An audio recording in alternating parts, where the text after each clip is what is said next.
Hello students, I am Anita. मैं आज आपके सामने एक नया चैप्टर एनसीईआरटी की book political science in 12th class chapter 1 the cold world war era. देखिए, इसका मतलब है शीत युद्ध का दौर।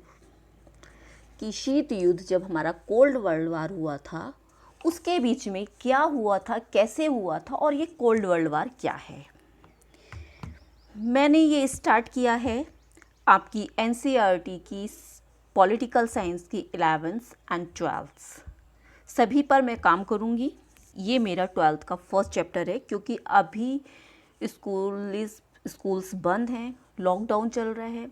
बच्चों को घर पे बैठ के पढ़ने में सुविधा हो और घर में वो एजुकेशन प्राप्त कर सके और सही गाइडेंस के साथ वो इन चैप्टर्स को क्लियर करें friends and my students. Right students, तो आज हम लेते हैं first chapter the cold world war 12th class का। ये कोल्ड वर्ल्ड वार क्या है, इसका हमें परिचय देना है, इंट्रोडक्शन देना है, ओवरव्यू देना है। राइट, देखिए, this chapter provides a background to the entire book. The end of the Cold War is usually seen as the beginning of the contemporary era in the world political, which is the subject matter of this book. Means हम कह सकते हैं कि इसका मतलब है कि पूरा जो पुस्तक में, जो हमारी पुस्तक में अध्याय है, यानी कि मीन्स हमारा चैप्टर है, उसमें क्या है, कोल्ड वार के बारे में बताया है, इसकी समाप्ति के बारे में बताया है, इसका युग का, इसकी शुरुआत कैसी हुई, इसको कैसे देखा गया है। यही इसको हिंदी में हम समकालीन विश्व राजनीति की इस बुक के विषय में हम स्टडी करेंगे। इसका मैटर क्या है। It is therefore appropriate that we beginning the story with the discuss of the Cold War. The chapters show how the dominance of two superpowers, the United States of America and the Soviet Union, was central to the Cold War. Means कि इसमें है कि हमारे यहाँ दो शक्तियाँ थी जो बहुत ज़्यादा पावरफुल थी। वो दो शक्तियाँ कि जो हमारा वार है, कोल्ड वार में जो हम चर्चा कर रहे हैं, डिस्कशन कर रहे हैं, कि उसमें साफ है कि दो महाशक्तियाँ, संयुक्त राज्य अमेरिका यानी कि यूएसए और यूएसएसआर, ये दो हमारी हैं स्टेट, राज्य, जिनके ऊपर हमारा ये पूरा युद्ध चला है और केंद्र, शीत युद्ध का केंद्र यानी कि सेंटर बना है। ये हमारा इंट्रोडक्शन हो गया है। आप इंट्रोडक्शन में इतना ही है कि हमारा पूरा, हम इसको पूरा वाइड नहीं लेंगे कि भाई क्या, कैसे, क्यों, क्योंकि ये बहुत ही इजी है कि इंट्रोडक्शन में क्या हुआ है, कि किस तरह से हुआ है, कि track the various war difference part of the war, the chapter various the non alliance moments. Name means NAM नाम्स का मतलब है नॉन अलाइंसमेंट मोमेंट, यानी कि इस चैप्टर में जो non alignment as the challenge of the domination of the super power and the describe the attempt by the non alliance countries to establish a new international economic order. NIEO means new international economic order as a mean attending the economics development and political independence. It concludes with an assessment of India's role in NAM and asks how successful the policy of non-alignment has been protecting the India interest. देखिए friends, कितना easy है कि पूरे हमारे जो युद्ध हुआ था, इसका केंद्र बिंदु क्या था। केंद्र बिंदु शीत युद्ध में कौन थे, दो टारगेट, दो पावरफुल हमारी संस्था, दो गुट बने थे जो पावरफुल थे, संयुक्त राज्य अमेरिका और सोवियत संघ।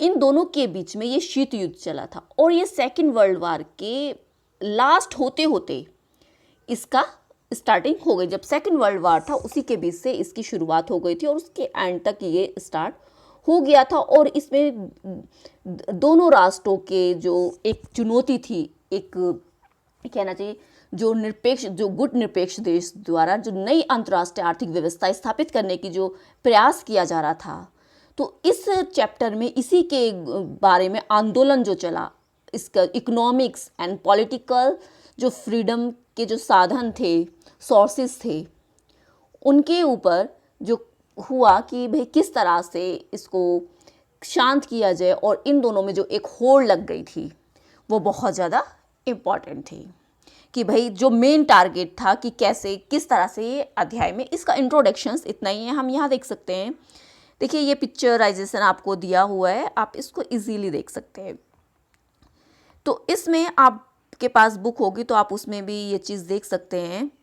The end of the second war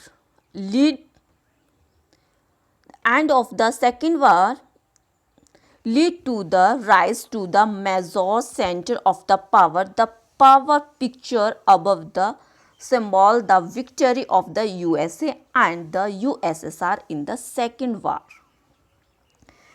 Right? America soldiers erasing the USA flag during the Battle of Iwo Jima, Japan on 23 फरवरी 1945 को उन्होंने किया था। Credit raising the flag on the Iwo Jima means, यानी कि हम कह सकते हैं कि अमेरिका के जो सैनिक थे उन्होंने 23 फरवरी 1945 को इवो जिमा जापान की एक लड़ाई में अपना झंडा फहराया हुआ है। इस पिक्चर में आपको आराम से देख सकते हैं, इसके ऊपर जो पिक्चर दी हुई है। ठीक है, समाजवादी सोवियत गणराज्य में सेकंड इसका पॉइंट है कि भाई जो समाजवादी सोवियत संघ गणराज्य है हमारा, कि मई 1945 में आई स्टैंड बिल्डिंग में इन्होंने अपना झंडा फहराया था। ठीक है, ये हम इसके अंदर स्टडी। अब नेक्स्ट हमारा आता है, आप इजीली इसको, ये टारगेट पॉइंट था भाई, किस तरह से इन्होंने इसको टारगेट बनाया था, किस तरह से इनकी लड़ाई चली थी और क्यूबा को इन्होंने टारगेट बनाया था। क्यूबा मिसाइल क्राइसिस, देखिए क्यूबा मिसाइल क्राइसिस, तो इसमें क्या है फ्रेंड्स, क्यूबा मिसाइल क्राइसिस में कि किस तरह से इसमें क्यूबा का मिसाइल संकट, इसको हम बोल सकते हैं क्यूबा का मिसाइल संकट। राइट, ये क्यूबा का मिसाइल संकट क्या था।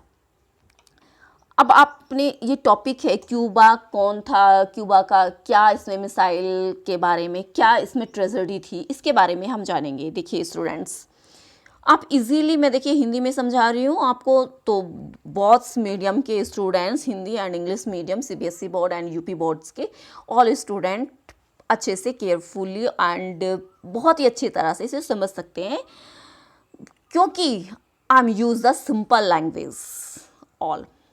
देखिए फर्स्ट क्या था, इन अप्रैल 1961 the leader of the union of Soviet socialist republics USSR were worried that the United States of America, USA, would invade the communist-ruled Cuba and overthrow Fidel Castro, the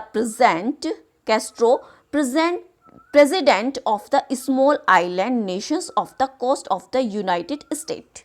means हम कह सकते हैं कि 1961 में जो अप्रैल में जो सोवियत संघ था, कि जो संघ के जो नेता थे, उनको ये चिंता सताने लगी कि अमेरिका जो थी वो साम्यवादी द्वारा शासित क्यूबा पर आक्रमण कर देगा। देखिए सोवियत संघ, क्योंकि क्यूबा अमेरिका से लगा हुआ था, बिल्कुल छोटा सा, तो उसको लगा था कि भाई ये सोवियत संघ के जो नेता थे, लीडर्स थे, उनको एक वरी होने लगी, वो चिंता सताने लगी कि अमेरिका के जो साम्यवादी द्वारा क्यूबा पर आक्रमण कर देगा। तो इससे क्या होगा, देश के राष्ट्रपति फिदेल कास्ट्रो का तख्ता, मतलब कि उसकी सत्ता पलट जाएगी। भाई उनको लगा कि इसकी सत्ता पलट जाएगी अब। तो फिर क्या हुआ, क्यूबा अमेरिका के तट से लगा हुआ था, क्योंकि एक छोटा सा था, तो क्यूबा का जुड़ाव हमेशा किससे रहता था, सोवियत संघ से, बल्कि वो लगा हुआ किसके तट से था, अमेरिका के तट से, बट उसका लगाव किससे था, सोवियत संघ से। तो क्यूबा, मेरे को टच करते थोड़ा स्लो, एक्चुअली नेटवर्क की थोड़ा प्रॉब्लम चल रही है, इसलिए आपको clarity. Cuba was an ally of the Soviet Union, received both the diplomatics and a financial aid from the Nikita Khrushchev, the leader of Soviet Union, decided to convert the Cuba into the Russian base. In 1962, he placed nuclear missiles in Cuba. The installations of these weapons, but the USA for the first time under fire from the closer range and nearly doubt the number of the base of cities in the America mainland which could be threatened by the USSR.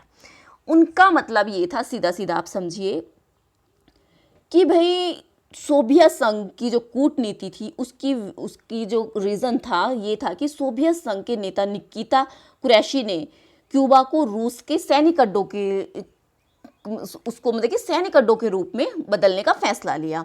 1962 में खुरेचवे ने Cuba में परमाणु missile तैनात कर दी।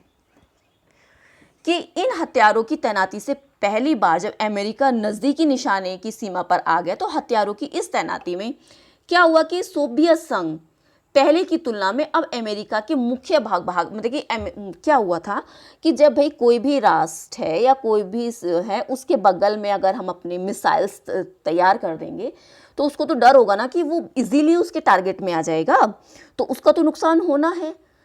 But वो लगा हुआ America से था, बट वो किसके फेवर में था? वो सोवियत संघ के फेवर में था। तो अमेरिका के राष्ट्रपति जॉन एफ कैनेडी और उनके सलाहकार मतलब कि कुछ भी करने में हिचकिचा रहे थे कि जिनमें दोनों देशों के बीच में परमाणु युद्ध हो जाएगा, मतलब कि वो कुछ भी एक्शन लेने, क्योंकि उनको 2 वीक के बाद इस चीज़ के बारे में पता चला कि सोवियत संघ ने अपनी मिसाइल्स उसमें क्यूबा में स्थापित कर दिए, एस्टैब्लिश कर दिए हैं। तो इसका 3 week after Soviet Union and place the nuclear weapons in Cuba. तो उनको लगा कि उन्होंने क्यूबा में 3 वीक के बाद जब उनको पता चला कि क्यूबा में उन्होंने अपनी मिसाइल्स अपना मतलब कि एक सैनिक अड्डा बना लिया है, क्योंकि फिर क्या होगा, अगर कुछ भी होगा तो अमेरिका को सबसे ज़्यादा नुकसान होगा। क्योंकि जो पड़ोसी देश होता है, जो पड़ोस में होते हैं, कोई बाहर का अगर आके अटैक करेगा उसको इतना नहीं पता रहेगा, बल्कि जो पड़ोस में है उसको ज़्यादा। एग्जाम्पल लीजिए कि ये है अमेरिका और यहाँ पर है क्यूबा, ये है सोवियत संघ एग्जाम्पल। अब बताइए जो यहाँ पास में है ये क्यूबा हो गया और ये पास में, तो इस पे ज़्यादा नज़र रखेगा ना, इसकी सारी एक्टिविटी पे नज़र रखेगा ना कि ये क्या कर रहा है, क्योंकि पड़ोसी ही पड़ोसी को नुकसान पहुँचा सकता है। सोवियत संघ आएगा, अगर ये अटैक करेगा अमेरिका पे तो उतना नुकसान नहीं होगा जितना इसके थ्रू हो जाएगा। कहते हैं ना घर का भेदी लंका ढाए, तो वही वाली इसमें है। तो भाई क्या होता है कि इस तरह से वेपन्स हुए थे। The USA president John Kennedy and his advisor were regulates to do anything that might lead to full-scale nuclear war between the two countries, but they were determined to get Khureshis to move the missiles and nuclear weapon from Cuba.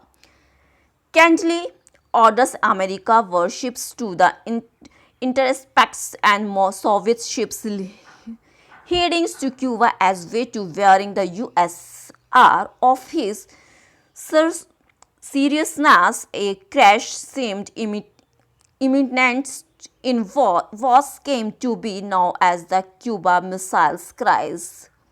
Means कहने का मतलब है, आप देखिए मैं पूरा इसको reading करूं उससे बस तो ये है कि भाई इसको इजीली आप समझ सकते हैं।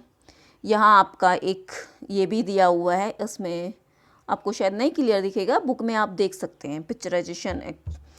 अभी देखो थोड़ा, तो क्यूबा को किस तरह से, अमेरिका कहाँ है, क्यूबा कहाँ, किस तरह से ये यहाँ पर ये क्यूबा है, ये क्यूबा है और इसी से अमेरिका का वो है, तो किस तरह से नुकसान पहुँचा सकते हैं। तो यहाँ पर उन्होंने मिसाइल को किस तरह से अपना किया था, आप देख सकते हैं इजीली।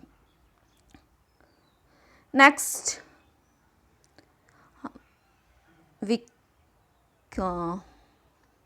ओके, ये हमारा क्लियर हो गया कि किस तरह से हमारा नेक्स्ट टॉपिक आता है, व्हाट इज़ द कोल्ड वार, कि कोल्ड वार क्या है।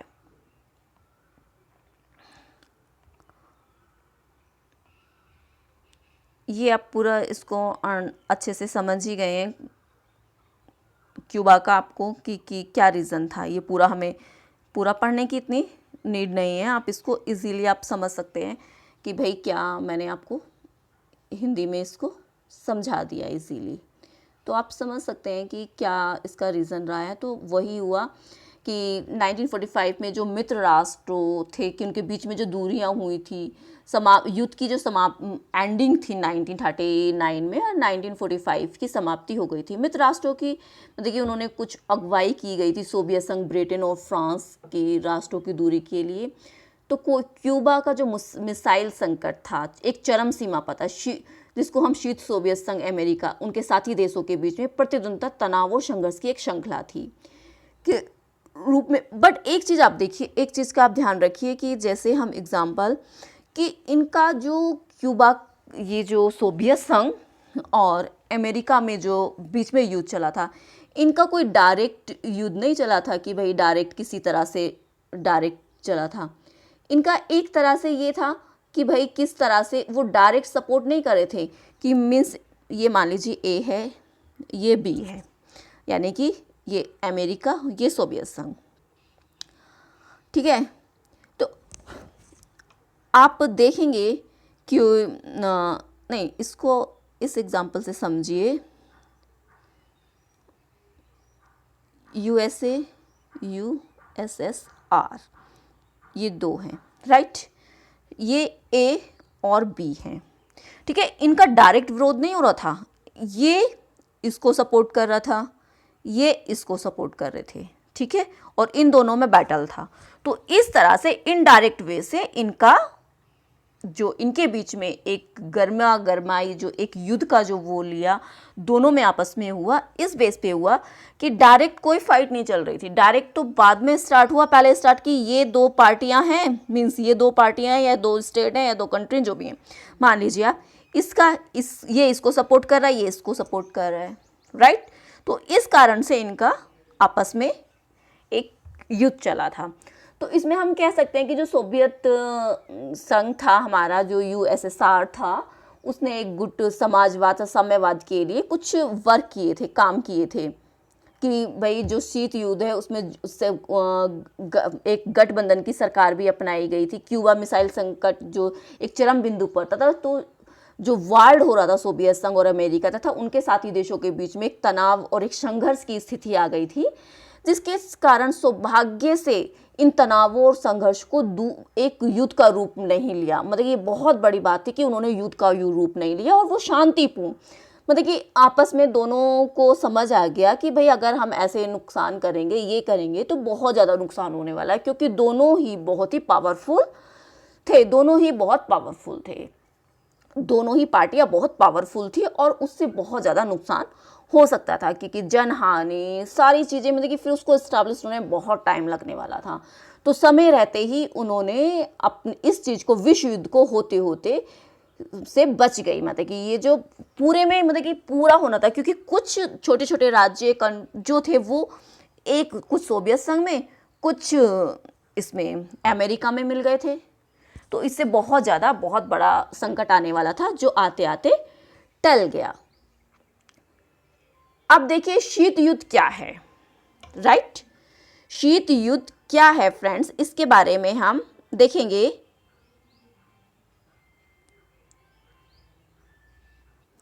देखिए स्टूडेंट्स, अब आते हैं कि व्हाट इज द कोल्ड वार, कि ये है क्या।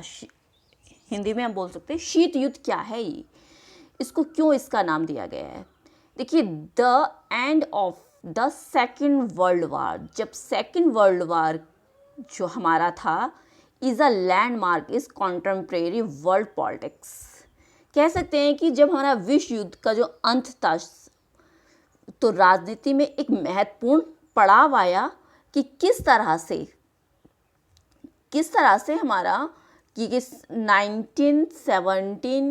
1945 में जो हमारे अलायंस मित्र राष्ट्र जो थे, हमारे मित्र राष्ट्र यानी कि हमारे फ्रेंड जो थे, led by the USA Soviet संघ, तो वो क्या कर रहे थे कि जो मित्र राष्ट्र, वो उनकी राष्ट्रों के जो बीच में एक विश्व युद्ध था, जो हमारा विश्व युद्ध चला था ये हमारा चला था कि 19 1939 टू 1945 की समाप्ति हो गई थी इस समय। तो इस बीच में जो हमारे मित्र राष्ट्र थे कि अमेरिका और सोवियत संघ, ब्रिटेन, फ्रांस जो कर रहे थे, इनमें जो राष्ट्रों की दूरी में जो अगुवाई जर्मनी, इटली, जापान के हाथ में थी, इस युद्ध में जो विश्व में लगभग सभी जो ताकतवर देश थे वो सभी शामिल थे इसमें, right, all presented in this Nations, इसमें पूरे सभी लोग शामिल थे जो ताकतवर थे। तो हम कह सकते हैं कि भाई जो ताकतवर लोग हैं वो किस तरह से इसमें, मतलब कि मेन है कि युद्ध है क्या ये। तो ये जो युद्ध था यूरोप से बाहर के जो इलाके थे, जो एरियाज थे, उनमें फैला हुआ था। इसका कह सकते हैं कि दक्षिण यानी कि ये था north east. The war devastated the world in terms of the devastated the world terms loss of human lives, civilian properties. The First World War had the earlier shaken the world between the 1940 and 1980. तो easily कि इसमें क्या था, इस युद्ध में बहुत ही बड़े पैमाने पर, बहुत ही हाई स्केल पर हमारे जनहानि हुई। किसकी? धन की, इकोनॉमी की। हमारी इकोनॉमी बहुत डाउन हो गई, बहुत गिर गई, बहुत ज़्यादा नुकसान हुआ इसमें। कब? 1940 टू 1980 के बीच में, क्योंकि ये जो फर्स्ट वर्ल्ड वार था उसने विश्व को दहला दिया था। इतना भयंकर तरीका से हुआ था ये, इतने बहुत ही ज़्यादा हार्मफुल था। लेकिन बट सेकेंड वर्ल्ड वार में सब भी ज़्यादा भारी, उससे भी ज़्यादा मतलब कि बाहरी उसका नुकसान हुआ था। नेक्स्ट हम कह सकते हैं कि जो दूसरा सेकेंड वर्ल्ड वार हमारा देखिए, the end of the second world war was also beginning of the Cold वार। जब सेकेंड वर्ल्ड वार था ना हमारा, तो हमारे जो कोल्ड वार की बिगिनिंग ये तब से हुई थी। The world war ended when the United States dropped two atomic bombs on the Japan's cities the Hiroshima and Nagasaki in August 1945. Cursing Japan is the surrender. Christ of the USA decision to drop the bomb have the argues that the US knew that the Japan was about the surrender and that it was the unnecessary to drop the bomb.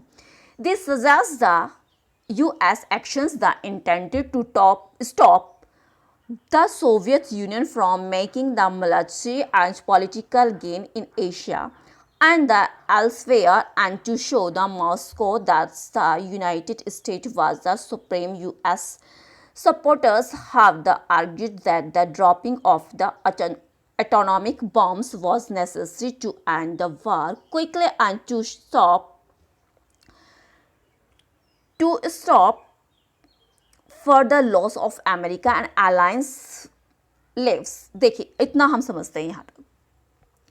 तो इसका मतलब है कि Japan, मतलब कि उनका था कि जो 1945 में अमेरिका ने जापान के जो दो शहर थे हिरोशिमा और नागासाकी पर परमाणु बम गिराए और जापान को उस पर क्या करना पड़ा था, घुटने टेकने पड़े थे। इसकी हिस्ट्री हमने जो पढ़ाया अभी, इसकी हम थोड़ा सा समझ लेते हैं इसको। यहाँ से आपको बुक्स, अपने साथ बुक्स भी रखिए, अगर आपको कुछ अंडरलाइन करना है तो वो भी।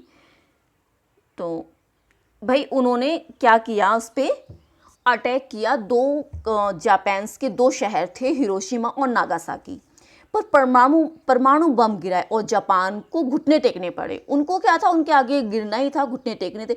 इसके बाद सेकेंड वर्ल्ड वार, विश्व युद्ध का अंत हुआ था। तब परमाणु बम गिराने में जो अमेरिका के जो फैसले के जो आलोचक थे, जो क्रिटिसाइज थे अमेरिका के ही, तो उन्होंने इस बात पर कहा कि भाई अमेरिका इस बात को जानता था कि जापान आत्मसमर्पण है, कि वो खुद ही घुटने टेक देगा।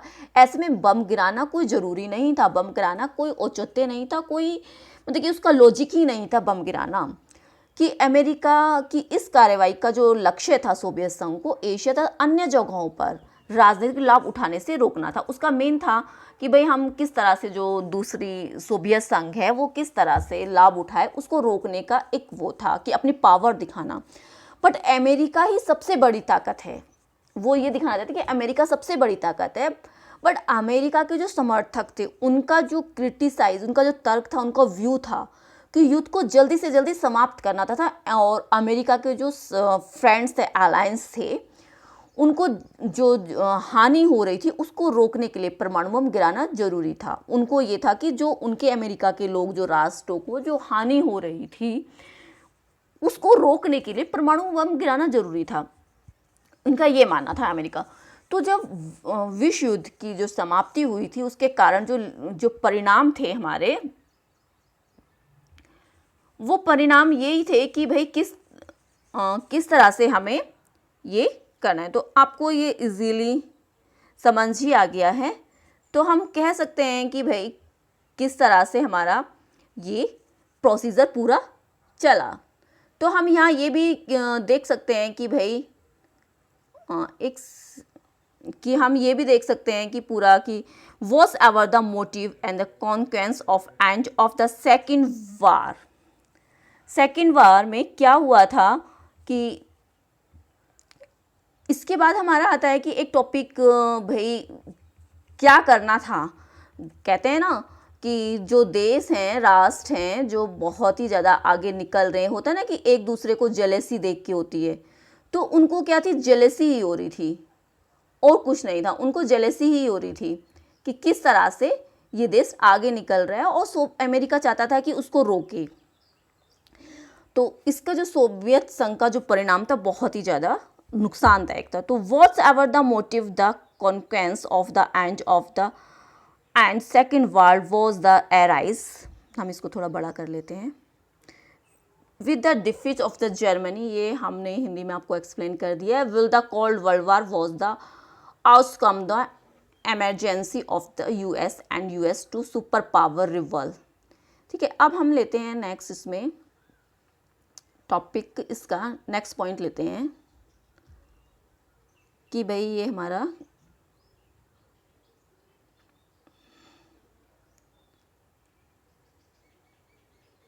Emergence of two power bloc means दो ध्रुवीय विश्व का आरंभ कैसे हुआ, यानी कि किस तरह से emergency of the two powers जो थे उस महाशक्तियों का स्टार्टिंग कैसे हुई।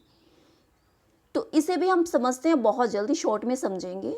रीडिंग करना इट्स नॉट इम्पॉर्टेंट, रीडिंग आप खुद भी कर सकते हैं। मैं सिर्फ आपको चीज़ों को एक्सप्लेन करूँगी और कम वे में एक्सप्लेन करूँगी, मीन्स उसको छोटे उसमें बताऊँगी कि जिससे कि जब आप रीडिंग करें बुक्स में तो आपको सारी चीज़ क्लियर होती जाए कि इस पॉइंट्स के अंदर क्या क्या चीज़ें हैं, ये मैं आपको बता देती हूँ।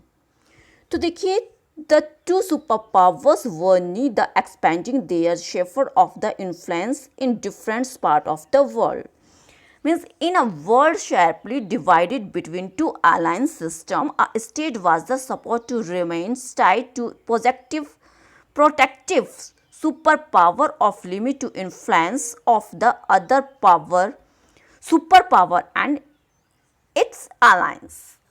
We can say कि भाई क्या था कि दो महाशक्तियाँ थी, मान लीजिए दो पावरफुल हैं महाशक्तियाँ, और उनमें जो उनके जो हिस्से हैं उनका जो प्रभाव बढ़ाने के लिए जो एक दूसरे पर अपने आप को इम्पोर्टेंस दिखाना, मैं ज़्यादा पावरफुल हूँ, वो कहती मैं ज़्यादा पावरफुल हूँ, तो उसकी होड़ लगी हुई थी। तो वर्ल्ड में क्या था, ये दो पार्टी में बढ़ गए, भाई दो गुट बन गए इनके बीच में स्पष्ट रूप से। कि इसमें क्या हुआ कि कुछ मुल्क के जो मुल्क थे, जो एक रास्ता यह था कि अपनी सुरक्षा के लिए एक महाशक्ति के साथ जुड़ाना। भाई आप जो छोटे छोटे एग्जांपल ले लीजिए, भाई जो छोटी छोटी स्टेट्स हैं या कंट्री कोई पावरफुल है, या आप एग्जांपल ले लीजिए आपकी क्लास में अगर कोई बच्चा बहुत इंटेलिजेंट है, दो हैं एग्जांपल लीजिए, मैं दो बच्चे बहुत इंटेलिजेंट है, वो 90 वाला है, वो 92 वाला है, मतलब इतना, मतलब दोनों पावरफुल टक्कर के 95 या कुछ भी आप समझ लीजिए। जो थोड़े वीक हैं, जो कमज़ोर हैं, वो क्या उन लोगों को फ्रेंड्स बनाते हैं अपना, कि भाई ये अगर ये अच्छा बच्चा है, मैं इसके साथ फ्रेंडशिप करूँगा तो मुझे इससे कुछ बेनिफिट्स मिलेगा, राइट, मैं भी कुछ सीखूँगा इससे।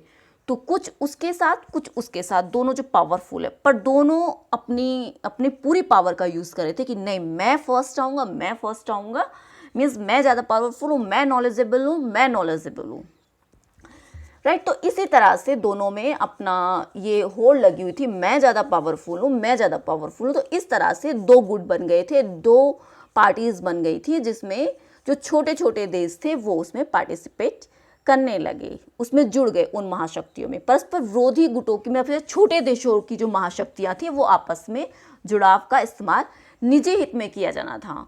वो मतलब कि किस लिए जुड़ी थी? अपने निजी हित के लिए। उनको पता कि अगर कल कुछ होगा तो ये हमारा सपोर्ट करेगा।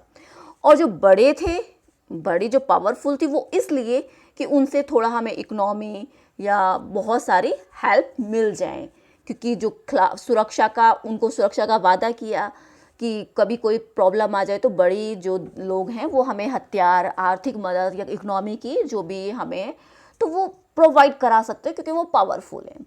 इन देशों को अपने पड़ोसी देश से इस तरह की होड़ लग गई थी। महाशक्तियों का जो नेतृत्व के जो गठबंधन था उसकी व्यवस्था पूरी दुनिया के दो पार्टीज यानी कि दो खेमों में बढ़ जाने का खतरा पैदा हो गया था कि पूरा वर्ल्ड दो पार्टी में बढ़ जाएगा। तो भाई अगर युद्ध होगा तो कितना बड़ा नुकसान होने वाला है। तो सबसे पहले यूरोप में और पश्चिम में अधिकतर देशों में अमेरिका का पक्ष लिया, मतलब ज़्यादातर लोगों ने अमेरिका का पक्ष लिया था, जबकि यूरोप सोवियत की साइड था, शामिल हो गया था। इसलिए पश्चिम यानी कि पश्चिम पूर्वी और ये दो गठबंधन इनके इजीली बन गए थे। Divided enter the world camp this the division the happen of first European most countries to western Europe sides with USR those the Eastern Europe joined the Soviet camps. That is the why were also called the Western and the Eastern Alliance. मतलब कि दो उसमें ये बढ़ गई थी। तो भाई फिर क्या होता है, आप ये मैप्स इजीली देख सकते हैं आपकी बुक्स में। ये नाटो क्या है ये पूरा इसमें आप देख सकते, कलरफुल इजीली आपको बताया गया है। हम सिर्फ हिस्ट्री पढ़ लेते हैं, ये है क्या, राइट। तो फिर क्या होता है, जो western alliance was the formalised into the organizations, the North Atlantic Treaty Organizations NATO, which came into existence on April 1949. It was the associations to 12 states which declared that arms attack on any one of them in Europe or North America would be regarded as an attack on all of them. Each of these states would be obliged to help the other. The Eastern Alliance, now as the Warsaw Pact, was led by the Soviet Union. It was created in 1955 and its principal functions was counter NATO force in Europe. अब आप easily समझ सकते हैं, means ये NATO क्या है। NATO देखिए ये एक गठबंधन है, एक संगठन के रूप में इसको 1949 में उत्तर की जो अटलांटिका की संधि नाटो की स्थापना हुई थी, उस संधि से नाटो की स्थापना हुई थी, जिसमें 12 कंट्री थी, देश थे जिन्होंने इसमें पार्टिसिपेट किया और इसकी घोषणा की थी। क्या की थी इन्होंने कि भाई जो अमेरिका अथवा यूरोप, मतलब कि इन देशों में जो एक भी मतलब कि 12 ये बने थे, और इसमें नाटो का मतलब है अगर किसी एक पर भी, मीन्स ये एक एग्जांपल हम लेते हैं, ये एक कंट्री है, ये एक है, अब इसके साथ 12 लोग जुड़ गए, 12 जुड़ गए हैं, या 12 जो समुदाय हैं या स्टेट्स हैं, आप कुछ भी कह लीजिए, 12 इसमें जुड़ गए हैं। इनका मानना था अगर 12 में से एक पर भी अटैक हुआ, इसका मतलब पूरे पे अटैक हुआ है, तो पूरे ही लोग उसका जवाब इस पार्टी को देंगे। आया समझ में? मीन्स एग्जांपल ले लीजिए, एक फैमिली है, एक फैमिली में 5 या 12 लोग हैं, तो अगर एक को भी कुछ प्रॉब्लम होती है या सफ़र करता है किसी भी डिसीज़ के कारण, तो पूरी फैमिली डिस्टर्ब होती है। तो इनका मतलब यही था कि हम ये नाटो जो था इसमें 12 कंट्री थी, तो इसमें क्या था, अगर एक को भी इफेक्ट हुआ या एक पे भी अटैक हुआ तो पूरा एक जो फैमिली बन गई थी इनकी, वो पूरा मिलके उसका जवाब, उसका आंसर देंगी। अब आया था फिर देखिए इसमें कि नेक्स्ट पैराग्राफ पढ़ते हैं। International alliance during the cold war era were determined by the requirements of the superpower, and the calculations of small states was noted above. The Europe become the main arena of the conflict between the superpower. In some case, the superpower use their military power bring the country into their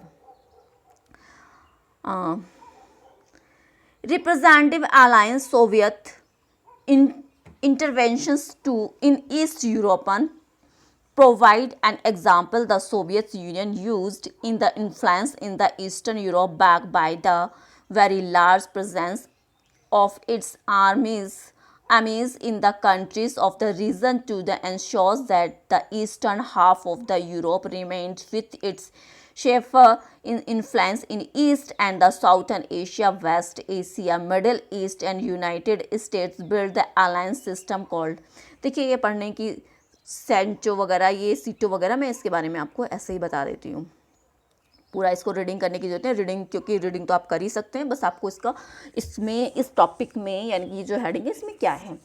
तो देखिए इसमें क्या है students, शीत मतलब जो वार था हमारा, कोल्ड वार था, इसके जो ड्यूरिंग पीरियड था, तो जो हमारा इंटरनेशनल जो गठबंधन था, जो महाशक्तियों की जो ज़रूरतें थी, वो छोटे देशों की जो प्रॉफिट एंड लॉस पर उस पर उनका कैलकुलेशन चलता था। जैसे कि हम बता सकते हैं कि जो हमारी जो महाशक्तियाँ थी वो बीच में तैनाती का मुख्य अखाड़ा यूरोप को बनाया। उन्होंने एरियन किसको बनाया था? यूरोप था मुख्य केंद्र बिंदु बना हुआ था।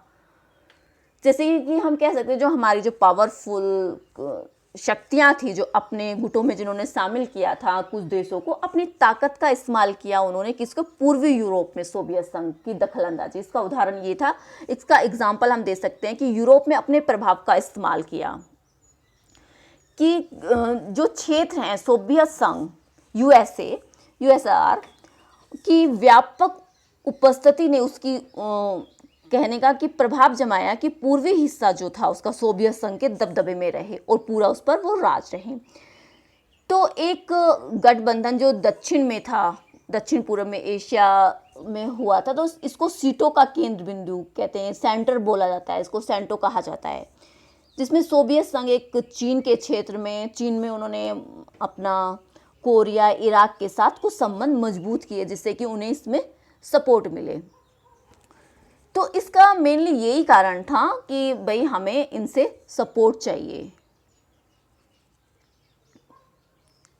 कि कहते हैं ना कि भाई वो था कि 1950 एक था the Cold war threatened divided into the world into two alliances under the circumstance many of the newly dependent countries after gaining their the dependence। Means हम इसको ख़त्म ही करते हैं पूरा, ज़्यादा नहीं है ये। फिर इसमें एरियंस ऑफ द कोल्ड वार पर हम देख लेते हैं कि ये क्या है, इसके बारे में हम थोड़ा सा डिस्कशन कर लेंगे कि भाई किस तरह से कि जो हमारे सोवियत संघ में जो एक अनबन चल रही थी इसके बीच में इनका जो हमारा ये था पूरा कि किस तरह से हमने इस पे वर्क किया कि जो गुट थे, जो आंदोलन का विकास कर रहे थे, इसमें जो स्वतंत्र, जो न्यूज़ स्वतंत्र, हमारे जो फ्रीडम वाले जो कंट्री थी हम कह सकते हैं, जो पूरा एक अखाड़ा बनाया गया था उस पर पूरा अपने ताकत का वो दिखा रहे थे कि भाई मेरा परमाणु में ज़्यादा शक्तिशाली हूँ, वो कम शक्तिशाली है। इसी के बीच में इनका ये बातें चल रही थी।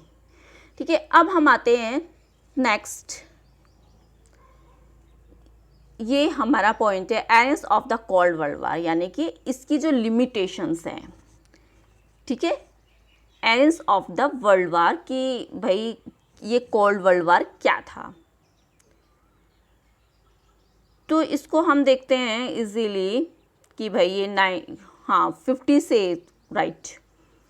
तो इसकी लिमिटेशंस क्या हैं? देखिए इसमें क्या था, सबसे पहले the Cuba missile crisis that we began this chapter which was only one the several crises that occurs during the Cold World War. The Cold World War also led the several shootings war, but it is the important It is important to the noted that these crises and war did not lead another world war to the two superpowers were poised of a direction confrontations of the Korea 1950-53, Berlin 1958 to 62, the Congo the earlier 1960 and is several other places crises depended the and neither of the. अब देखिए मैं आपको simple way में, पूरी कहानी हमें पढ़ने की ज़रूरत नहीं है, हम इसको सिंपल लैंग्वेज में हम इसको फिनिश करते हैं कि इसमें है क्या, क्योंकि रीडिंग हमें नहीं करनी है, सिर्फ हमें टॉपिक को समझना है, पॉइंट को समझना है, उस पर डिस्कशन करना है। तो भाई देखिए इसमें ये था कि जब हमारा युद्ध चल रहा था, ये कोल्ड वार हो रहा था, इसमें जो कई बार अनेक प्रॉब्लम्स आई, संकट आए, क्राइसिस आए, जिसका क्या था, जिसको हम क्यूबा का मिसाइल क्राइस के नाम से भी जानते हैं। क्यूबा का मिसाइल संकट आपको पता होना चाहिए क्या था, कि इसमें शुरुआत में ही हमने स्टार्टिंग में पढ़ लिया था। तो इसमें क्या था कि जो वर्ल्ड कोल्ड वार था, इसके दौरान जो एक लड़ाई थी हमारी, ठीक है, एक तरह से ब्लड कह सकते हैं हम इसको, कि खूनी लड़ाई थी एक तरह से ये। लेकिन यहाँ ध्यान देने वाली बात ये है कि इसमें जो संकटों में जो लड़ाई की जो था, जो थर्ड विश्व युद्ध के रूप में इसको थर्ड विश्व युद्ध कहना चाहिए, कि सेकंड वर्ल्ड वार हो चुका था, उसके बाद ही ये हुआ था। बट इसमें इतना आपस में क्रोध और एक दूसरे के प्रति इतनी जेलेसी, इतनी भावना, इतनी शत्रुता बढ़ गई थी कि ये समझ लो कि बस ये थर्ड वर्ल्ड वार होने से रुक गया, उसका रूप लेने से बच गया था। बहुत ही भयंकर तरह से इनमें जो एक होड़ लगी हुई थी ना हथियारों की, क्योंकि दोनों ही पावरफुल हैं, तो वो समझ रहा था कि मैं क्यों दबूं, वो कह रहा था कि मैं क्यों दबूं, इनका पेन यही था। तो जो महाशक्तियाँ थी हमारी कोरिया में 1950 और 53 में बार्लिन, और 1958 और 1962 में कांगो, और 1960 के दशक की जो शुरुआत हुई थी उसमें अन्य जगहों पर सीधे मुठभेड़ भी होना शुरू हो गया था, सीधे डायरेक्ट इसमें लड़ाई होना शुरू हो गया था। मतलब कि ये नहीं देख रहे थे कि आपस में लड़ाइयाँ, इस तरह की स्थिति आ गई थी, और बहुत ज़्यादा जो क्राइस था बहुत ज़्यादा इस पर फैल गया था।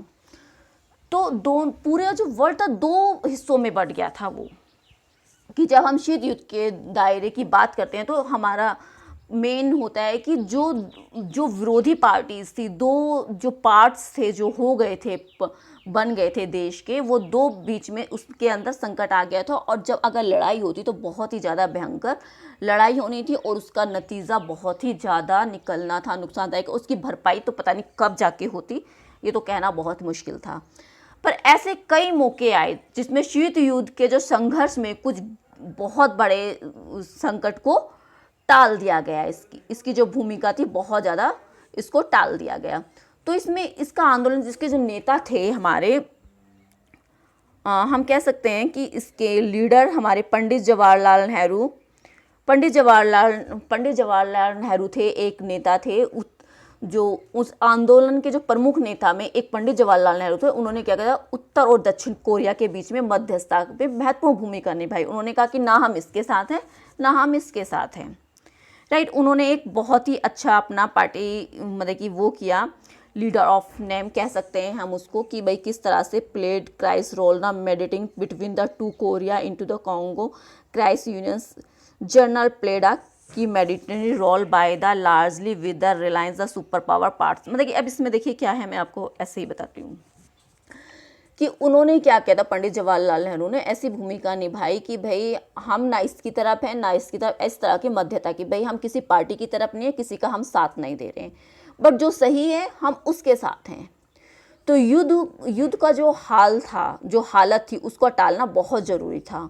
तो दोनों महाशक्तियों में संयम बरतना और अंतर्राष्ट्रीय मामलों में जो जिम्मेदारी भरा बर्ताव किया, शीत जो कोल्ड वार था इस क्षेत्र में, तो बहुत ही सराहनीय था। ये इसको हम बहुत ही ज़्यादा सराहना कह सकते हैं कि बहुत ज़्यादा इसको, कि हमारे जो देश के लीडर थे उन्होंने बहुत अच्छी तरह से लिया।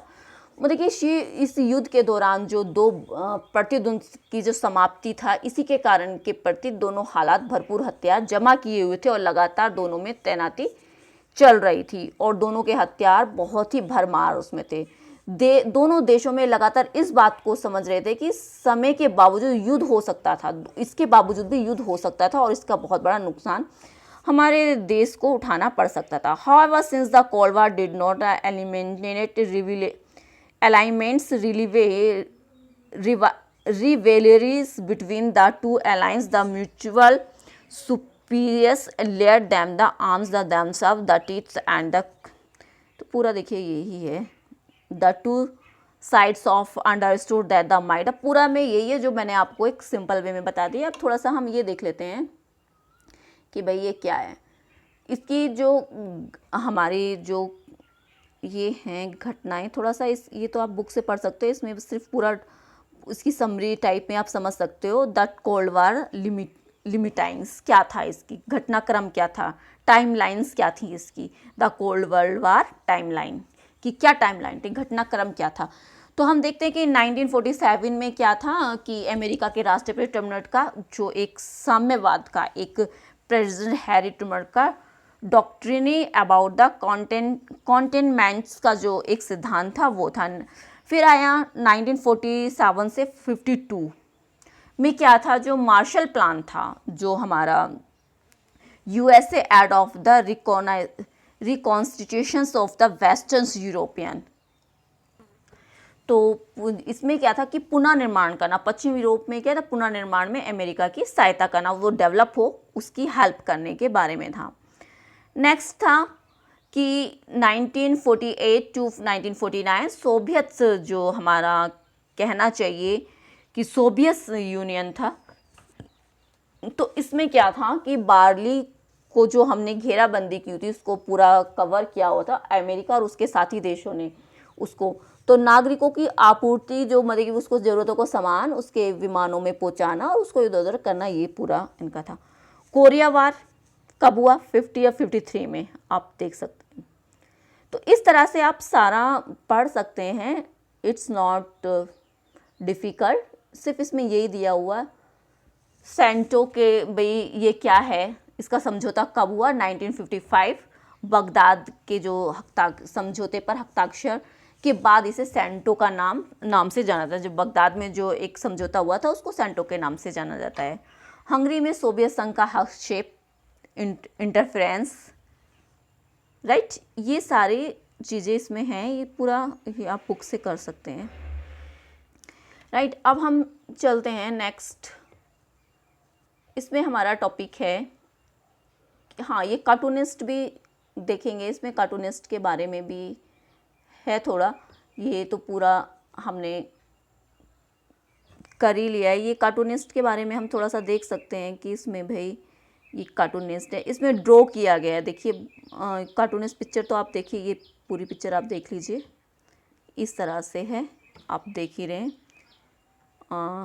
ये देखिए किस तरह से इसमें आपको दिखाया गया है कि किस तरह से ये पूरा ये कर रहे हैं। तो इसमें क्या है, सिंपल वे में draw well known the Indian cartoons क्यूची दिस टू कार्टून, मतलब इसमें क्या बताया गया है कि इस कार्टूनिस्ट में पूरे में बताया कि जो हमारा कोल्ड वार चल रहा था इसके नज़रिए से, कि कार्टून में उस समय की जो समाजवादी सोवियत गणराज्य में जो अंधेरे में रख कर अमेरिका और चीन के साथ गुपचुप का जो एक गठबंधन देख रहे हैं ना, कि ये पिक्चर है भाई, आप देखिए सिंपल, ये बैठे हुए हैं, ठीक है, किस तरह की कूटनीति बनाई जाती थी, वो ये है, यहाँ यूएसआर है और ये अपना अमेरिका अपना ये कर रही है छिप के। तो इसमें सिर्फ ये दिखाया गया है, आप देख ही सकते हैं।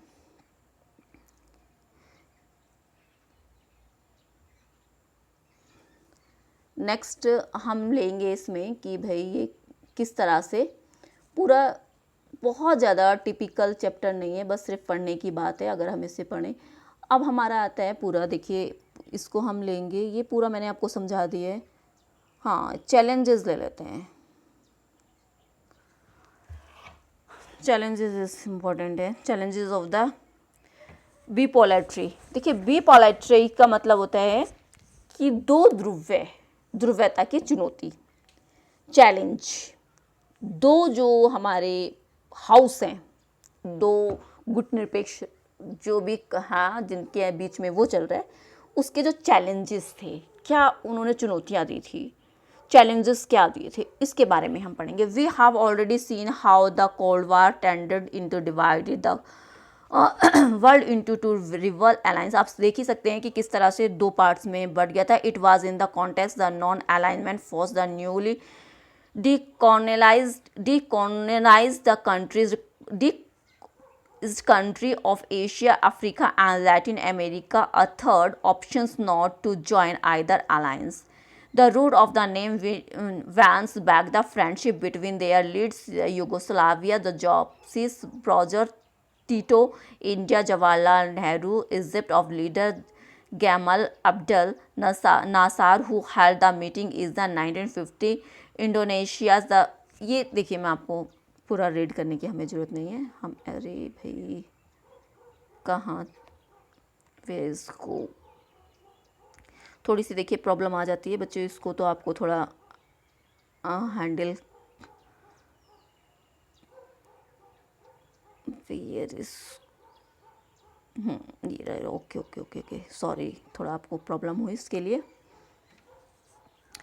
तो हम इसको थोड़ा स्टोरी टाइप में हम इस पे डिस्कशन कर लेते हैं, ठीक है। क्या है ये चैलेंजेस ऑफ द, देखिए इसमें क्या हुआ था स्टूडेंट्स कि जब हमारा वार चल रहा था, इसमें दो विश्व में जो प्रतिद्वंद जो चल रहा था, यानी कि एक दूसरे के बीच में लड़ाई चल रही थी, जो एक दो खेमे बन गए थे, दो पार्टीज बन गई थी, दोनों एक बहुत पावरफुल, तो इसमें युद्ध चल रहा था।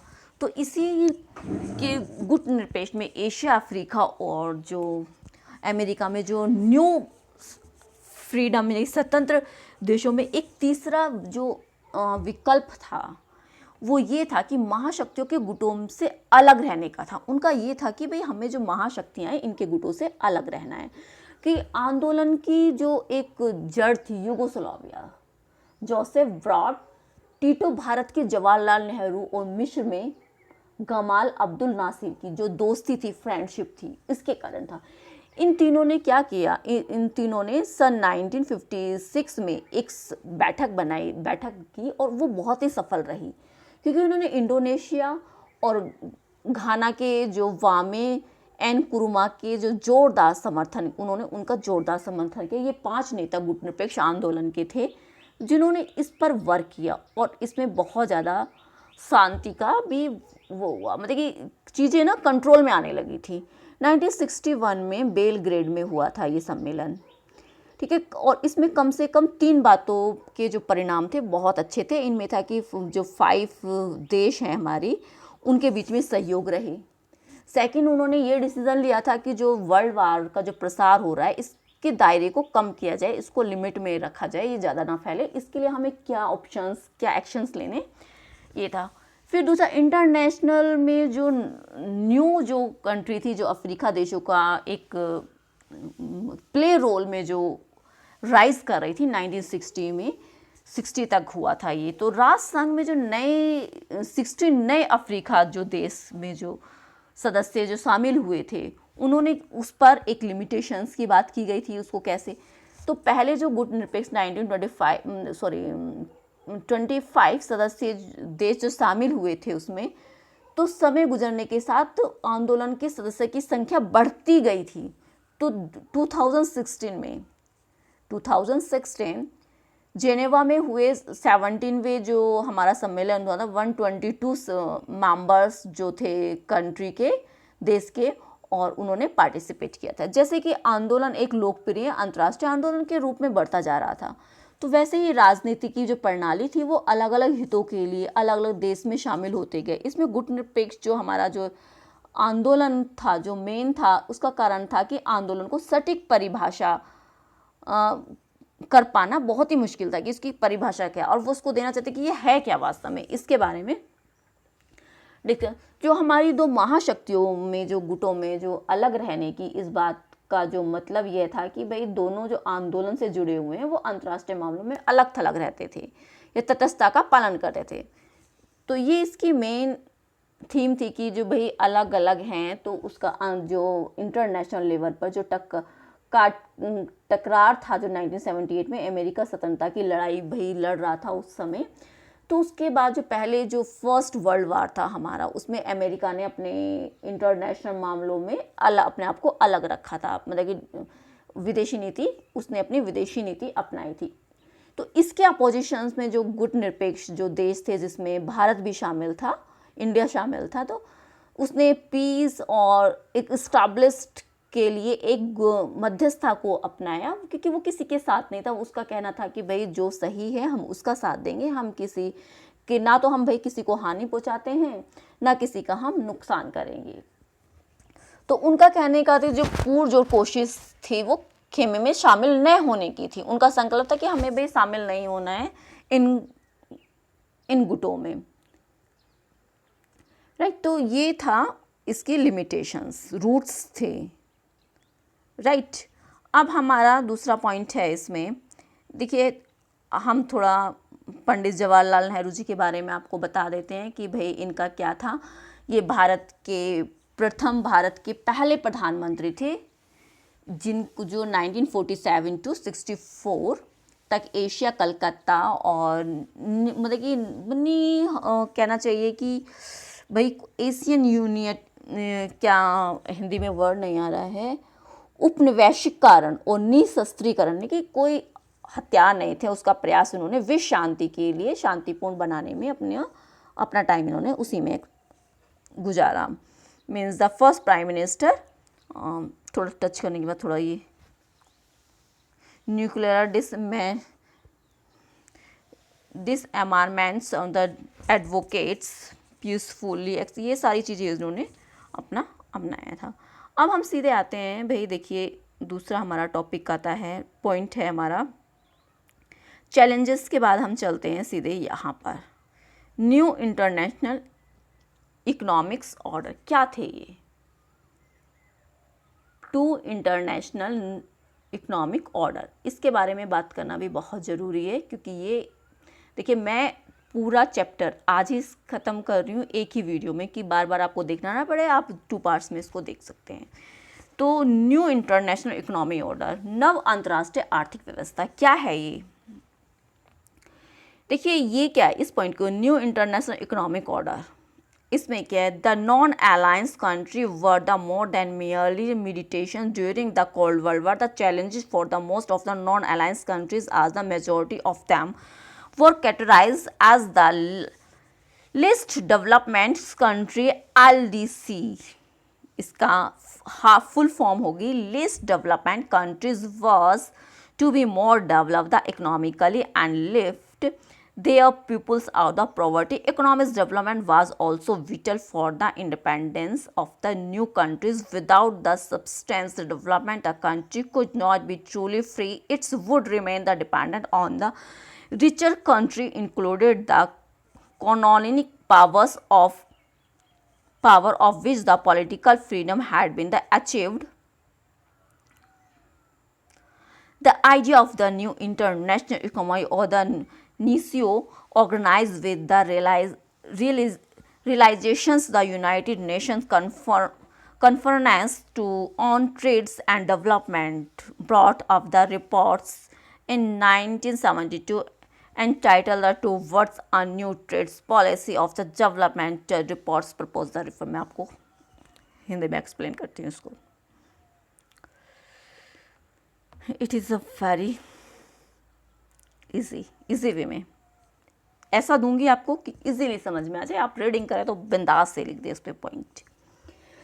इसमें क्या था, इसको हम हिंदी में बोलते हैं कि नव अंतर्राष्ट्रीय आर्थिक व्यवस्था, न्यू इंटरनेशनल इकोनॉमिक्स ऑर्डर, कि गुटनिरपेक्ष देश में जो शीत युद्ध के जो एक दौर चल रहा था, वो ड्यूरिंग पीरियड था। उसमें क्या था, जो मेडिटेटर देश थे उनकी बहुत देश में भरमार तो थी नहीं, तो 2 आंदोलनों में अधिकांश रूप से वो शामिल थे। तो भाई क्या था, इसमें अल्प विकसित देश का दर्जा, जो उनको क्या मिला था, अल्प विकसित देश का दर्जा मिला हुआ था। जो तटस्थ जो बीच में थे वो अल्प विकसित देश ही थे, तभी तो भाई जो सक्षम नहीं होगा वही तो किसी के साथ मिलेगा। तो ये रीज़न था। तो देशों में सामने मुख्य चुनौती जो उनका एक वो था, क्या था कि भाई आर्थिक रूप से जो ज़्यादा विकास करने तथा अपने जनता को गरीबी से उबारने की थी उनकी मेन जो पर्पस था। तो न्यू फ्रीडम जो न्यू इंटरनेशनल इकोनॉमिक्स ऑर्डर था कि भाई उस लिहाज से उन्होंने क्या किया था, महत्वपूर्ण तौर पर भी क्या जो धन मायनों में जो आज़ाद नहीं, वो आज़ाद नहीं थे, क्योंकि उसे धनी देशों पर निर्भर रहना पड़ता था, क्योंकि भाई जब उनके पास पैसा नहीं होगा तो वो दूसरे पे डिपेंड रहेंगे, दूसरे कंट्री पे डिपेंड रहेंगे, तो वो कैसे फिर अपना, वो तो फ्रीडम नहीं है ना, आप खुद ही समझ लीजिए।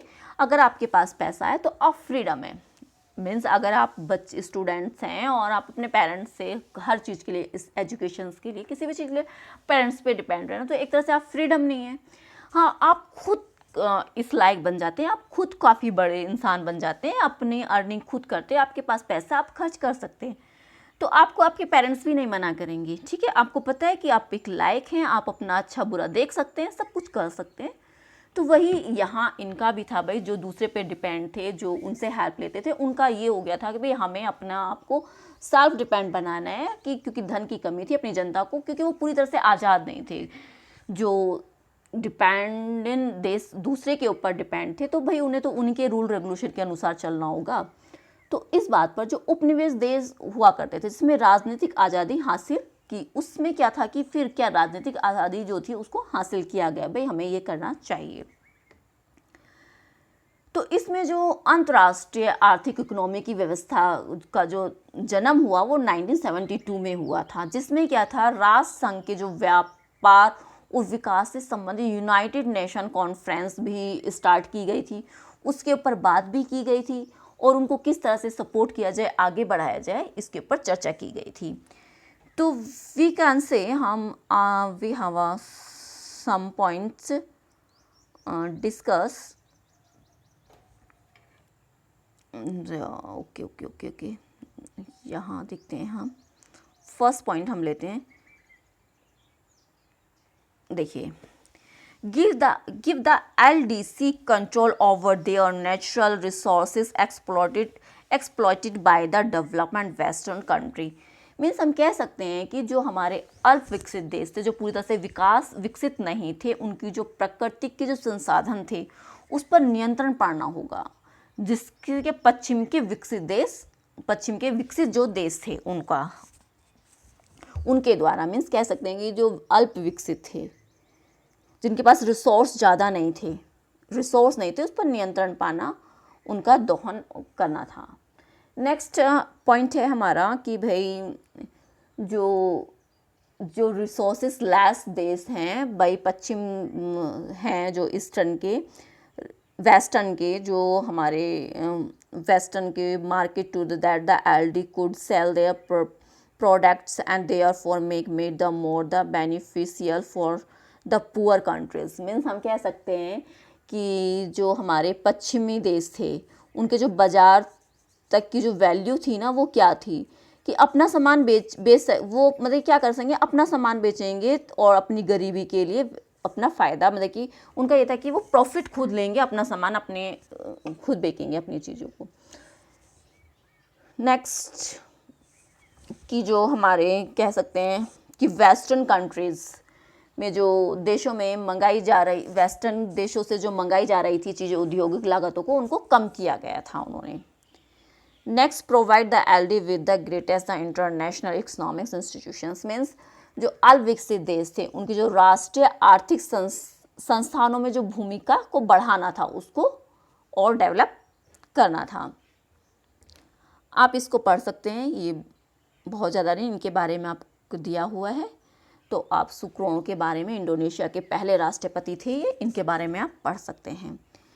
तो देखिए, इस तरह से हमने अपना ये यहाँ तक हमने कंप्लीट, क्योंकि देखिए काफ़ी बड़ा चैप्टर है, मैं इसको शॉर्ट में ही ख़त्म करना चाहूँगी, आप जैसे आपकी मर्जी आप उसको देख सकते हैं। अब हमारा नेक्स्ट पॉइंट आएगा, India and the Cold war. India and the Cold वार, ये भी बहुत इजी पॉइंट है और बहुत शॉर्ट में मैं समझाने जा रही हूँ आपको। थोड़ा सा हम पढ़ लेते हैं, आपको थोड़ा सा पढ़ के समझ आ जाएगा कि इस पॉइंट के अंदर क्या है। देखिए, as a leader of name, India is the response to the ongoing Cold War was to fold at once level. It took particular care in staying free from the two alliances. Second is the rise to its voice against the nearly discolonized the countries become part these alliance. India's policy was neither negative nor positive. India की policy ना तो negative थी ना positive थी. As Nehru remind the world non alliance was not policy of the feeling way the country. India was the favor of the actively intervening the world affair to the soften Cold War rivalries. India tried to reduce the difference between the alliance and thereby the prevents difference from. देखिए अब मैं आपको बता देती हूँ, इसमें इतना हमें पूरी कहानी पढ़ने की ज़रूरत नहीं है, हम सीधे मेन पॉइंट पे आते हैं कि India and the cold world वार. अब आपको ये देखना है कि इंडिया एंड कोल्ड वर्ल्ड वार क्या है. भाई सिंपल सी बात ये है कि जब दो ये लीडर्स थे, एज अ लीडर रिस्पॉन्स जो ऑर्गेनाइजेशन थी इनके जो नेता थे, जो कोल्ड वर्ल्ड वार के, भारत ने दो स्तरों पर अपनी भूमिका निभाई थी. उन्होंने सिर्फ, इंडिया ने टू टॉपिक मतलब कि टू चीज़ ली थी जिस पे अपनी भूमिका, अपना जो प्ले रोल किया था उन्होंने. उनका मानना था कि भारत ने जो सजगता के रूप में अपना दोनों महाशक्तियों में जो अलग अलग थे, तो सबके साथ उन्होंने ये नहीं किया, उपनिवेश में एक चुंगल में नहीं फंसे, वो उससे मुक्त थे. वो नव स्वतंत्र देश के महाशक्ति के खेमे में जाने का पुरजोर विरोध था उनका. मतलब कि किसी के भी पावर के अंदर उनका जाने का वो नहीं था कि भाई ये पावरफुल है तो इसके साथ मैं अटैच हो जाऊँ, ये पावरफुल नहीं इसके साथ नहीं. उन्होंने ऐसा कुछ नहीं, वो दोनों शक्तियों के साथ बराबर से उन्होंने वर्क किया. उनका मानना था कि भाई भारत की जो नीति है ना तो वो पॉजिटिव है और ना ही वो निगेटिव है, ना तो वो पॉजिटिव है ना नेगेटिव है, वो भाई मिडिल है, बीच में है. कि उस टाइम पे हमारे नेहरू जी थे कि उन्होंने विश्व को याद दिलाया कि भाई जो कोई भी पलायन की नीति नहीं है हमारी. ऐसा नहीं कि हमें पलायन कर रहे हैं भाई यहाँ इसके साथ, नहीं, उनका ये था कि हमें सबके साथ मिलकर काम करना है और सबके साथ रहना है. उनका ये नहीं था कि ये पावरफुल है इसके, सबके साथ एक समान व्यवहार करना है. अगर उसको जरूरत, वो सही है तो हमें उसके साथ काम करना है, अगर वो सही है तो हमें उसके साथ, हमें किसी से कोई दुश्मनी नहीं है, किसी के साथ हमारा भेदभाव नहीं है, हमारे लिए सब सही है. उन्होंने किसी से ऐसा ये नहीं किया कि भाई किसी के साथ वो मिले. तो उनका सिंपल सा फंडा यही था कि भाई भारत के जो राजनीतिक नेता के जो अक्सर जो शीत युद्ध के प्रतिद्वंद के बीच में संवाद जो होता था कभी, तो कायम करने में मध्यस्थता के लिए बहुत मिसाल के तौर पर उन्होंने 1950 के दशक में जो एक शुरू हुआ था, उसमें सालों में कोरियाई के युद्ध के दौरान, यहाँ भाई हम कह सकते हैं उसको याद रखने वाली बात है कि भारत के जो गुटनिरपेक्ष आंदोलन में जो शामिल जो देश थे सदस्य में, ऐसे उन्होंने पूरी भूमिका जो निभाई ना युद्ध के दौरान, भारत में लगातार क्षेत्रीय अंतर्राष्ट्रीय संगठन में जो सक्रिय बने रहने की कोशिश की. जो अमेरिका और सोवियत संघ के जो खेमे में वो नहीं जुड़े, कभी उन्होंने उनका साथ नहीं दिया, और स्वतंत्रता में एक दूसरे के वो सहयोगी रहे. अब कुछ लोग ये भी कहते हैं कि भाई अंतर्राष्ट्रीय का एक उदार आदर्श है कि भाई आदर्श भारत में वास्तविक हितों से मेल नहीं खाता है. वो उनका ये था कि भाई ये मेल नहीं खाता है, ये इसका सपोर्ट नहीं कर रहा, पर ऐसा कुछ नहीं था.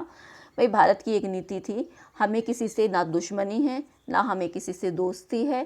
भाई जो सही है हमें उसका साथ देना है, किसी के साथ उसे मिलना नहीं. वो अपना कल अगर उन्हें कोई हानि पहुंचाता है तो ये नहीं कि भाई वो उसका साथ ना दे, वो अगर कोई उसको भारत को हानि पहुंचाता है तो वो दूसरे से हेल्प दे सके, या वो उसको हानि पहुंचा रहा है तो वो उसको हेल्प कर सके. बट वो सही के साथ थे, उनका ऐसा कुछ मोटो नहीं था कि वो अलग अलग रहे. मेन तो भाई देखो यही था.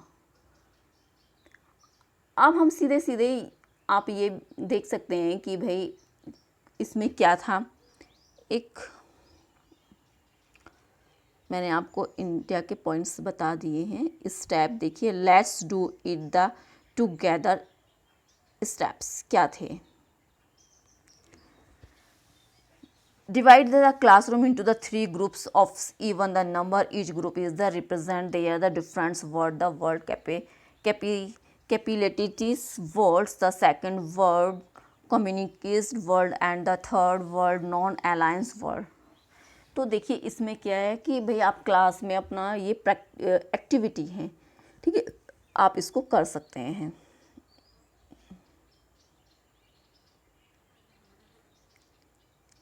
ये भी कि भाई ये क्या था, परमाणु बम हमारे जो थे, ये न्यूक्लियर बम्स के बारे में लिमिटेशंस क्या थी, इसकी फुल फॉर्म दी हुई हैं। ये आप देख सकते हैं, लिमिट टेस्ट बैन ट्रिरेटिस, LTBT क्या है ये, यानी कि परीक्षण संधि क्या है।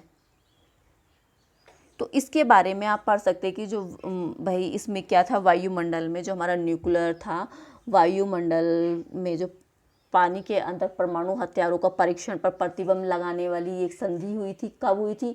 10 अक्टूबर 1963 में इसको प्रभावी बनाया गया था और सोवियत संघ ने मॉस्को में 5 अगस्त 1963 में इस पर हस्ताक्षर किए थे कि भाई किसी भी तरह के परमाणु बम को हम एयर में और पानी में इसका परीक्षण नहीं करेंगे। ये इस तरह की संधियां हैं। न्यूक्लियर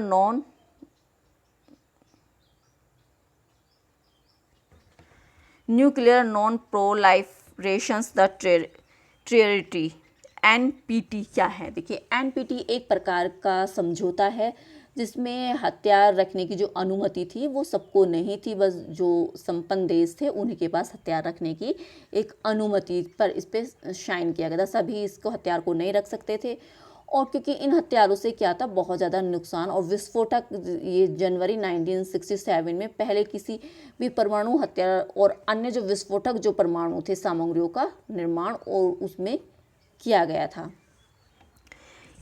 इसमें जो था मेन जो डेफिनेशन थी, जो 5 ऐसे, इसके अंदर 5 ऐसे देश थे, कंट्रीज, जैसे अमेरिका हुआ, सोवियत संघ हुआ, ब्रिटेन, फ्रांस, चीन और परमाणु शक्ति से संपन्न माना गया था।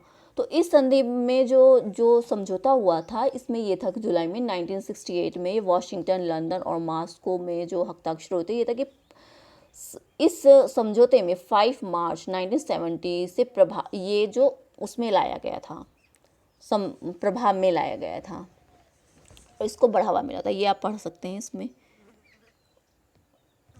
अब आपका देखिए, ये पूरा चैप्टर कंप्लीट हो गया है। फर्स्ट कोल्ड वर्ल्ड वार आपका कंप्लीट हो गया है।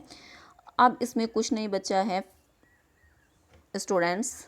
अगर आप इस मेरे चैनल को लाइक कीजिए, सब्सक्राइब कीजिए एंड शेयर कीजिए। सभी बच्चों को ये मिलना चाहिए और सबको ये समझ भी आना चाहिए इजीली।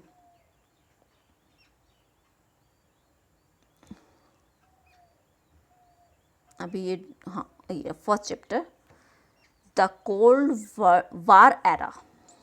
वार एरा यानी कि शीत युद्ध। फर्स्ट चैप्टर 12th क्लास का कंप्लीट हो गया। इसमें कोई भी आपको प्रॉब्लम आई है तो आप मुझे कमेंट करके पूछ सकते हैं। फ्रेंड्स, सब्सक्राइब कीजिए, शेयर कीजिए एंड मैं एक इंटरैक्ट करके एक वीडियो बनाऊंगी जिसको आप इजी वे में मैं चीज़ों को, पॉइंटों को समझाऊंगी। ये मैंने आपको बुक पढ़ा दी है, जो छूटा है वो आप पढ़ सकते हैं क्योंकि मैंने पूरी हिस्ट्री इसमें आपको बता दी है verbally. Thank you friends watching my video.